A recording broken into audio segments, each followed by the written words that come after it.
Bonjour à vous toutes et à vous tous. Nous sommes le 27 décembre 2024. Mon nom est Claude Laferrière, je suis avocat et enseignant géopolitique. Je fais cette vidéo dans une perspective d'éducation populaire. Je n'attends aucune contribution de quelque nature que ce soit. Le titre de la vidéo d'aujourd'hui, Trump 51, le choc. J'ai été agréablement surpris par la réaction du public, la réaction de mes abonnés et d'autres à ma vidéo sur Trump, Canada 51. J'ai noté qu'il y avait plusieurs inquiétudes qui se sont manifestées par des commentaires. Et je vais essayer d'y répondre au mieux de ma connaissance. Il faut comprendre que l'annexion politique du Canada est un exercice à la fois politique, bien entendu, constitutionnel, mais surtout économique. Et qu'il y a deux mots-clés qu'il faut retenir. Et j'ai pris quelques notes sur les commentaires afin de mieux répondre à vos interrogations, à vos questions. Deux mots-clés. C'est le mot négociation et le mot transfert de juridiction, qui est en fait une expression qui veut dire transfert de juridiction. Négociation, ben écoutez, il va falloir négocier notre intégration à l'ensemble économique et politique et constitutionnel américain. Je vous l'ai expliqué dans ma dernière vidéo. Pour ce qui est des transferts de juridiction, eh bien, ça peut s'avérer finalement assez simple. Prenons par exemple les programmes les plus connus et les plus supportés au Québec et au Canada. La pension de vieillesse, les allocations familiales et l'assurance emploi. Tout ça peut facilement être transféré au gouvernement de la province, avec évidemment les caisses qui accompagnent, qui viennent supporter ces programmes, quand il y en a, bien entendu. On sait que dans le cas de l'assurance emploi, ça peut être assez problématique, parce qu'il y a possiblement des caisses déficitaires. Mais peu importe, ces programmes peuvent faire l'objet de transferts de juridiction du fédéral vers le provincial. Évidemment, c'est la question du transfert du fédéral canadien au fédéral américain. Ça peut être pas mal plus compliqué. Dans des secteurs, par exemple, du secteur militaire, de la défense, des institutions financières, des banques, c'est surtout là que le jeu va se jouer, va se déployer en quelque sorte, que le jeu de la négociation risque de nous révéler des surprises, de nous apporter, de nous placer dans une situation, je vous dirais, de choc économique. Et c'est de ça dont je veux parler. Donc, dans ce contexte de négociation, qui n'est pas un contexte nécessairement de transfert de juridiction, eh bien, on va observer deux chocs, un choc économique et un choc géopolitique. Je vais commencer par le choc économique. Avant de parler du choc économique provoqué par l'annexion possible du Canada aux États-Unis, il faut préciser ce qu'est le Canada. Le Canada, essentiellement aujourd'hui, lorsqu'on adopte une approche, je vous le dirais, essentiellement économique et non pas constitutionnelle, parce que d'un point de vue constitutionnel, le Canada reste une monarchie constitutionnelle, je vous réfère à la loi constitutionnelle de 1867 et à la Charte canadienne des droits et libertés. Mais parlons plutôt de l'aspect, je vous dirais, économique. Le Canada est un pays d'establishment. On a copié un peu, si vous voulez, le welfare state du modèle anglais institué par Lord Beveridge durant la Deuxième Guerre mondiale et qui a suivi par après avec le gouvernement travailliste de Clément Attlee, Winston Churchill ayant été battu aux élections de 1945. Donc, on vit selon le welfare state à la britannique. Ce welfare state qui crée un establishment se compose essentiellement, si vous voulez, d'un gouvernement extrêmement important, des niveaux de gouvernement extrêmement importants, donc d'une fonction publique nombreuse à l'échelle municipale, provinciale, fédérale. Il y a des fonctionnaires, beaucoup de fonctionnaires. le gouvernement, l'État. Ensuite, ce sont les banques, les institutions financières en général, les compagnies d'assurance, les valeurs mobilières. Et au Canada, c'est la Banque du Canada qui a la main haute en vertu, si vous voulez, de la loi des banques et qui, en quelque sorte, supporte la devise, c'est-à-dire le dollar canadien, ce qui va être le premier grand choc, soit dit en passant, je vais y arriver là. Ensuite, il y a les corps intermédiaires. Les corps intermédiaires, ce sont les syndicats. Et là, on a une fonction publique syndiquée. Non seulement ils ont la permanence, mais ils sont syndiqués à tous les échelons. N'est-ce pas? À tous les niveaux, hein, que ce soit la fonction publique municipale, provinciale ou fédérale. Autre corps intermédiaire, les corporations professionnelles, le collège des médecins, le barreau, etc. Ensuite, il y a les oligarques. On a quelques multimillionnaires au Québec et au Canada. Tout le monde les connaît. Ce sont des gens qui ont développé leur commerce en Chine. En fait, ils ont la Chine en adoration. La Chine est une religion pour nos oligarques parce qu'en Chine, il n'y a pas de syndicat, il n'y a pas de négociation collective, de convention collective, il n'y a pas de code du travail, il n'y a pas de grève, il n'y a pas de ligne de piquetage, il n'y a pas de chialage dans les médias, etc., etc. Donc, pour nos hommes d'affaires, la Chine, c'est le Klondike. Et même Elon Musk, qui est très près de Donald Trump, a découvert ça. Ça va lui faire des petits problèmes avec son ami Donald. Mais ça, je vais revenir dans une autre vidéo là-dessus. Donc, on a un establishment qui se compose du gouvernement, des banques, des corps intermédiaires et des oligarques. C'est l'interaction de tout ça qui fait qu'on vit dans une société, si vous voulez, extrêmement sclérosée. Donc, avec des institutions peu mobiles, peu flexibles, et qui créent des inégalités sociales absolument épouvantables. On le sait, et on crée des programmes pour combattre les inégalités sociales, la pauvreté, mais il y a de la pauvreté comme il n'y en a jamais eu au Canada, c'est pire que ça n'a jamais été. C'est vraiment, on a importé, créé le modèle soviétique, ce qui était l'Union soviétique avant, si vous voulez, Gorbatchev et Boris Yeltsin, avant l'effondrement du mur de Berlin, etc. On est vraiment dans le modèle de l'Allemagne de l'Est, si vous voulez, n'est-ce pas? Donc, avec ces inégalités sociales et la création de la grande misère, on a évacué la religion. Donc, on a créé un vide spirituel, on a créé un vide qui fait en sorte que les pauvres ne peuvent plus, si vous voulez, se consoler ou trouver quelque réconfort dans la religion, dans l'espérance d'un monde meilleur, puisqu'on a enlevé la religion, n'est-ce pas, avec la laïcité de l'État de M. Legault. Et avec tout ça, bien sûr, on a institué des monopoles. Alors, on a créé des monopoles. L'establishment a créé des monopoles. Dans les médias, par exemple, n'est-ce pas, vous avez un groupe qui est québécois, en quelque sorte, Journal de Montréal, LCI, Vidéotron, et de l'autre côté, vous avez le Bell Canada, La Presse, Radio-Canada, ainsi de suite. Donc, vous avez deux blocs. Un bloc fédéraliste, un bloc qu'on pourrait appeler nationaliste, séparatiste, souverainiste, peu importe. De toute façon, ça crée une ambiance de cartel, une ambiance de monopole. Donc, et ça, vous retrouvez la même chose dans le monde de la distribution alimentaire, n'est-ce pas? Vous avez plusieurs chaînes de distribution alimentaire, mais ils pratiquent tous le même genre de prix. Donc, là aussi, il y a un sérieux problème. Ce qui nous amène à nous poser la question, existe-t-il un libre marché encore au Canada? Eh bien, ma conclusion, c'est que non. On vit dans un monde soviétisé au maximum. Et le problème, c'est que là, Donald Trump a été élu, que lui, il croit, si vous voulez, au libre marché, à la libre concurrence. Or, le Canada, on le sait, je viens de vous le dire, c'est un pays de monopole. N'est-ce pas? Vous avez des clics qui contrôlent. Hein? Vous avez toute la question, par exemple, de la gestion de l'offre, qui fait en sorte que l'offre est contrôlée, au même titre que les médias, au même titre que la distribution alimentaire en général.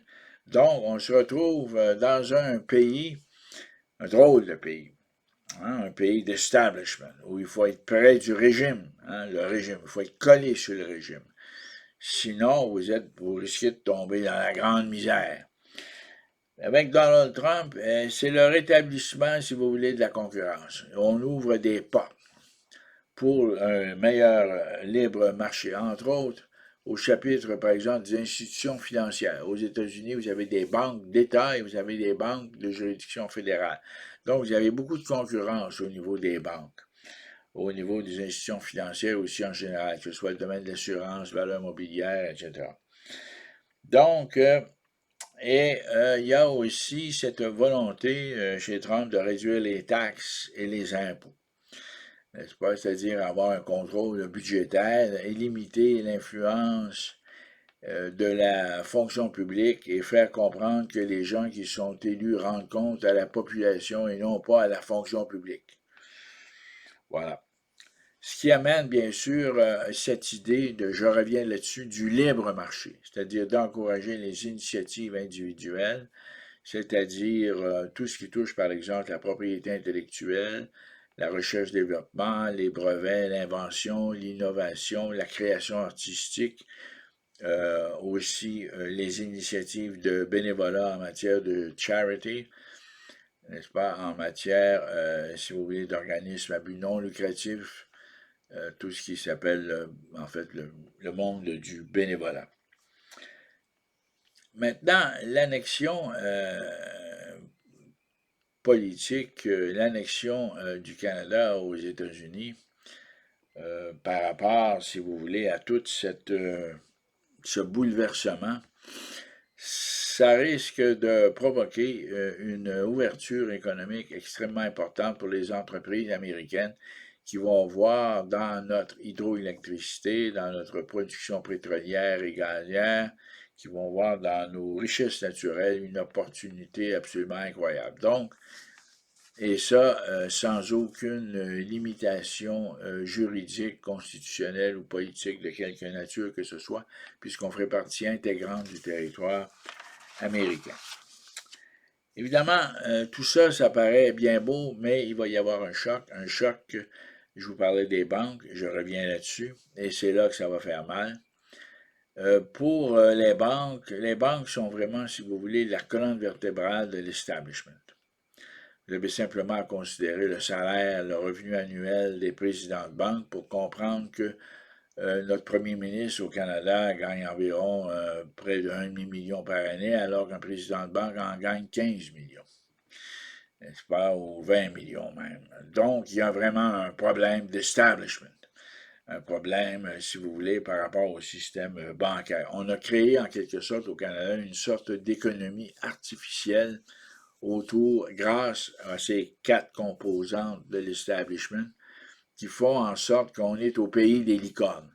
On est vraiment à l'abri du marché, on est vraiment à l'abri de la concurrence, on est comme protégé, on est dans une société protégée.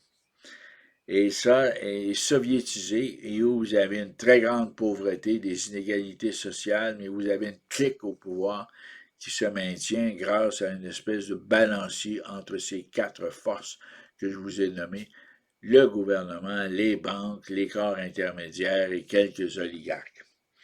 Donc, l'ouverture vers le libre marché va avoir pour effet de faire plonger notre devise. À l'heure actuelle, le dollar canadien se négocie à 70 sous, 70 cents, dis-je, américains. Ça risque de tomber à